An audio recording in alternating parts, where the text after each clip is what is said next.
Reasons का क्या अर्थ होता है ये आज की इस वीडियो में सीख लेते हैं। रीजंस का दो तरीके से इस्तेमाल किया जा सकता है।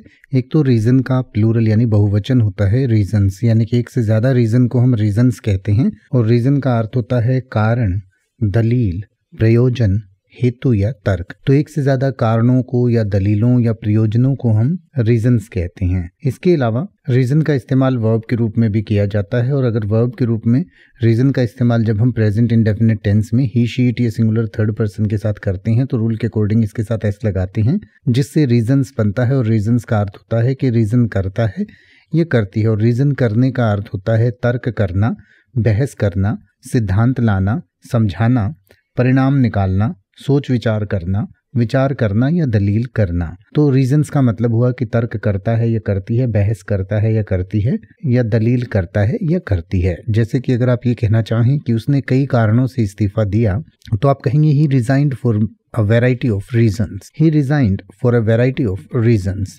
या अगर आप ये कहना चाहें कि उसने अपने फैसले का कोई कारण नहीं बताया तो आप कहेंगे she gave no reasons for her decision. She gave no reasons for her decision.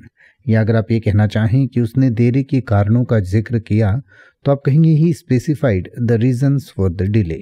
He specified the reasons for delay. अब आप ऐसे ही किसी भी वर्ड का मतलब हिंदी और इंग्लिश में YouTube पर सर्च कर सकते हैं। आपको मेरी वीडियो मिल जाएगी जिसमें आप बिना किसी फालतू बकवास के सीधा उस वर्ड का मतलब समझ पाएंगे। तो ऐसी ही वीडियोस को देखते रहने के लिए चैनल को सब्सक्राइब करें और बेल आइकन को प्रेस करें।